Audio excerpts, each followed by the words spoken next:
Welcome back, everyone, to the Abundance Formula podcast. Today's episode was going to be on a different topic, the one that was going to be released this week, more on branding and business. We just finished up a series that was fitness focused. So it was going to kind of dip into some other aspects that this podcast covers because some of the main pillars of abundance I consider to be mind, body, soul, purpose. And in that purpose section tends to be whether it's business, entrepreneurship, passion, things that fulfill you. So it was going to be a little bit on the branding, but then so much has happened this week that it's just kind of changed some things for me just in my soul this morning for the podcast that was going to be released this week. Today is actually September 11. And earlier this week, there was some terrible school shootings and the death of Charlie Kirk, him being shot at one of his debate events, and just a lot of traumatic, heavy, evil things this week. And so it kind of got me just wanting to do a podcast today that was really just geared towards lifting our spirits and attempting to help elevate the condition of this world, and especially focusing maybe on lifting the spirits of any of you who may just feel like you are in a really dark place, whether you have been affected by these things that have happened this week or in the past with September 11, or if you have other things going on in your life that is your dark space right now. And because even in these moments that feel so dark in our lives, or like right now in this week, just hearing about these things and thinking about what these people have gone through and are going through that are left here on this earth without their loved ones or their children, or whatever each person's circumstance is, it's important in our dark spaces of life to realize that there's a choice that we can make at this point. And I found this really great quote this morning by Christine Kane, where she says, "Sometimes when you're in a dark place, you think you've been buried, but actually you've been planted." And I think we just all need to think about that for a second. It almost like gets me emotional thinking about, again, because I know we've all been through different dark times in our lives, and we'll continue to do so in the future. And the concept here that there's this perspective choice that we can make, and then it's a very important thing to realize. It really is kind of a fork in the road, if you will, that how we choose to see the darkness that we're in around us determines our capacity to respond to it in the way that's going to take us a direction where we can, if we've had to experience the darkness, that we can at least do something with it to create greater purpose and value to change the world in a positive way. If we've had to go through it, we can't change that it happened to us. We don't always get to understand why, or it never might make sense to us while we're here on earth. And it's not about trying to even figure that out. Of course, we'll talk about the healing process, but at the end of the day, how we decide to respond and how we decide to see that darkness determines how we will respond to it, which is going to determine whether we overcome evil with good. And so one thing I wanted to talk to you today about, which I think is so interesting, how I feel like God put these things on earth to give us these metaphors of hope. Things in nature, I think, are always tying us back to hope and lessons that we can apply to our lives. And so planting was something, like as she mentioned in this quote, that I just started to kind of look into it. And so back to this concept of, if you see yourself as buried by the darkness, this is a really disempowering thought, and it really gives evil the upper hand. Whereas if you can start seeing yourself as the seed planted in the dark, you've now gained the capacity to turn what was meant for evil into purpose and impact and future good. And I know that sometimes people can not like when that's said, because you're like, there's no way that this bad thing could be good. No, the bad thing isn't good that happened. But you can choose to just, okay, a bad thing happened and now things can stay bad, or you can try to use that as a weapon for change in the future to prevent further bad things if possible, and amplify any good and dispense any light, turn any lights on in a dark room you can for yourself or for other people, if that makes sense. So here's the powerful thing about this whole planting concept, is that seeds actually grow in the dark. That's when they do their main stint of growing. That within that alive seed, they already contain internal energy and a blueprint of purpose and the resilience to grow anyway, to grow without a period and in a season without light.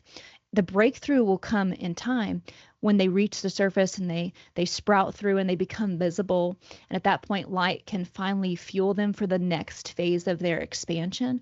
But until that point, the growth is actually unseen and it's in the dark place. So I wanted to just kind of read you, because I really just started digging into this because it was intriguing to me, this whole concept of, again, you're not buried, you're planted. So this is the seed growing process here. So the first phase of a seed is called seed dormancy or planting. And this is where the seed is planted in soil, and it may be dormant for a while. It's not receiving light yet, but it is alive. Water, step 2, water and nutrients activate further growth. So the water softens the seed coat, nutrients inside the seed can then feed that initial growth process, and then roots start to extend into the soil to anchor and gain further nutrients. Then the next step is the shoot emergence. So the seed then sends up a small shoot. So even before seeing the light, the seed is oriented to grow upwards. And this is called a response called phototropism. And I think that's so cool. Again, this blueprint that a seed is already got, this blueprint oriented to grow upward. It has this sense of where is the light, even in the dark. So it's programmed to seek the light, as I think each and every one of us is. And then the next phase is breaking through the soil. So when that shoot reaches the surface, it finally encounters the light, and the leaves then start the photosynthesis process, producing energy for further growth. And what's so neat about this metaphor for us is that darkness may attempt to bury us, but a seed knows something that the dark does not. And that's that growth is inevitable when you are planted and you are alive.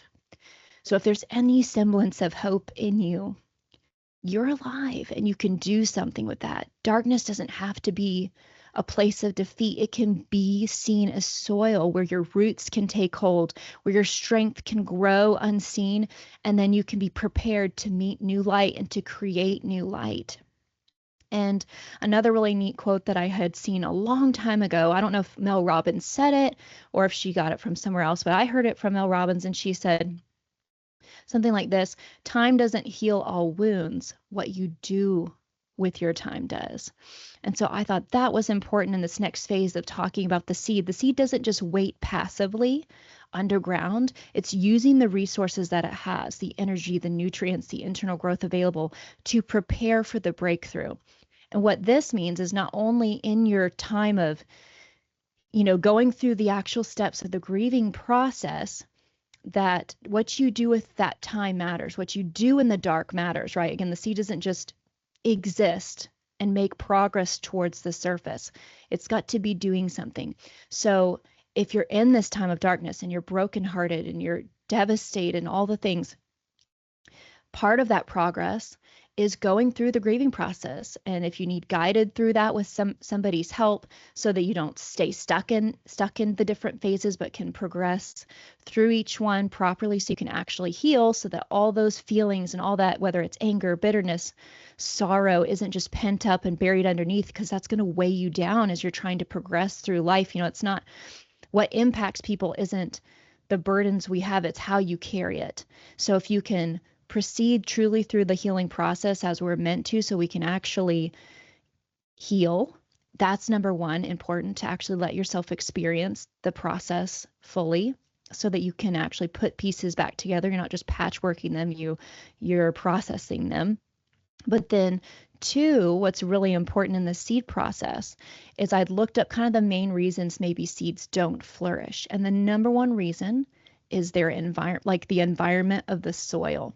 So to me, what that means in this metaphor for us too is when you're in a dark place, you have to become very intentional about the soil in which you are, who you surround yourself with, what advice you're taking in life, what things you're allowing into your mind and heart, whether that's what you're watching on TV, whether it's what you're reading, whether it's the news or the media that you allow yourself to watch and take in. If you're going to be on social media, like all these different things need to be really curtailed when you're in this planted season, because your soil, the nutrients that in this, tiniest phase of where your seed is integral to needing this environment to be healthy for you, to be supportive for you, to have people around you that will protect you, from other things coming to get the seed, right?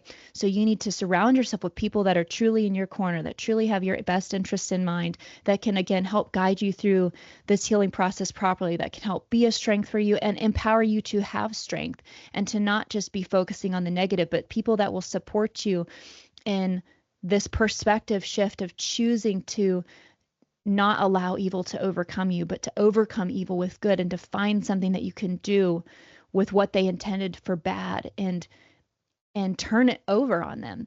And so that is what I kind of drew from this part here is, again, time doesn't just heal things. What you do with that time does. And so people can have a lot of time go by, and yet they're still in their elder age and they're bitter and they're unhappy, right? And it's because they never actually used the time to properly heal and recover, so they can then live abundant and live happy and live the way they want to live. So that was something that also came to my mind as I was reading this, and that quote made me think of, that I thought was important for us to hear. And again, that it's just not about waiting for the storm to pass, waiting for life to make sense, waiting for ourselves to understand the why, because we may never, right? Until God returns, in my opinion, we're not going to know how everything was worked out for the good of those who love God and how it was going to overcome evil. But what we can do, what is in our control, is to choose to do something with what we've experienced that can be a positive light in the world. So another little quote that I thought always has stuck out to me ever since this movie first came out, but The Lord of the Rings, The Fellowship of the Ring, one of the really powerful parts of this movie. At this point, if you don't know anything about the story, there's this ring they have to destroy because it's evil. It's caused a lot of bad in the world.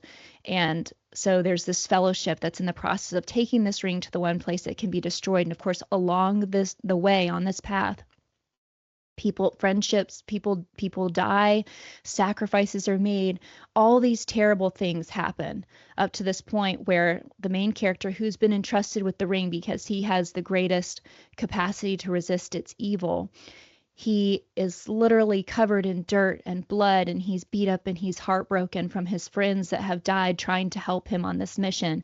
And he says to the wizard who's entrusted with helping get him there as well, whose name is Gandalf, he says to Gandalf, "I wish the ring had never come to me. I wish none of this had ever happened." And then Gandalf replies and says, "So do all who live to see such times.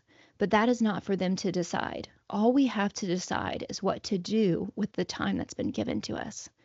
And again, that just goes back to that first quote by Christine, like, what are we going to, we're here. So if we have to go through these terrible, evil, dark moments, we can wish it wasn't the reality we're experiencing, but we can't change that. But what we can do is, what can we do with ourselves while we're here? And so what we can do by choosing that perspective is that the next level of who you're meant to become can be activated by the dark. And what someone intended to use for evil can be flipped completely over and turned into the most powerful force for good if we can be strong enough to choose the perspective of being planted. And then to kind of close us off this morning, it just so happened in my Bible study about something completely different. I'm not reading straight through the book of Psalms in the Bible. I'm popcorning around in this study I'm doing on something completely unrelated. And this morning, the verse was located in Psalms 37, but I ended up reading the whole chapter because it just all felt so relevant. But this is Psalms 37, 14 to 15. And it really works well in this whole thing we've talked about today. Is it says, "The wicked draw the sword and bend the bow to bring down the poor and needy and to slay those whose ways are upright. But their swords will pierce their own hearts, and their bows will be broken."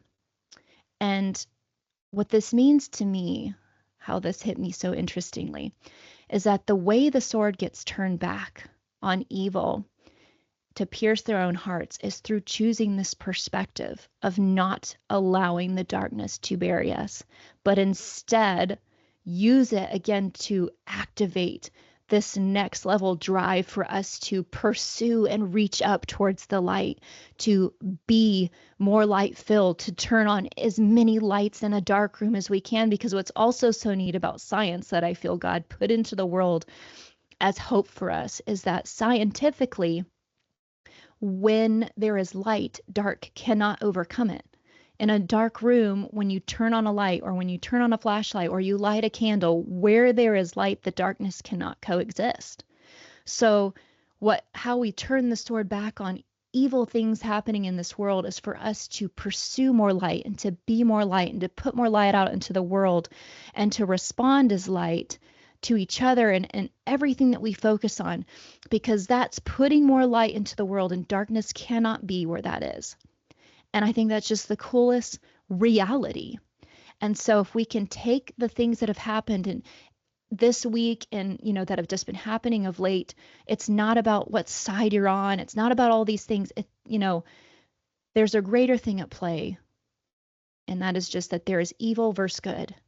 And to overcome evil, we have to focus on stretching towards the light, on being the light, producing more light, rising above our differences, and choosing to not let these evil things that happen to us and the dark place we're in take over, to be in control, to bury us, to bog us down with so much sorrow, anger, or bitterness that it cuts off the circulation to our vision and our purpose that we're here to do and the good that can be done.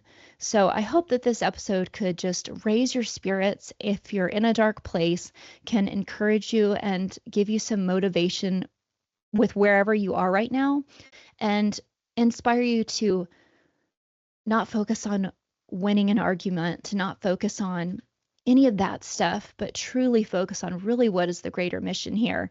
And that's that we're all actually on the same side and to overcome evil with good. So I hope that your spirits can be lifted today, and I hope you all have a great rest of your week, and I'll catch you on the next one.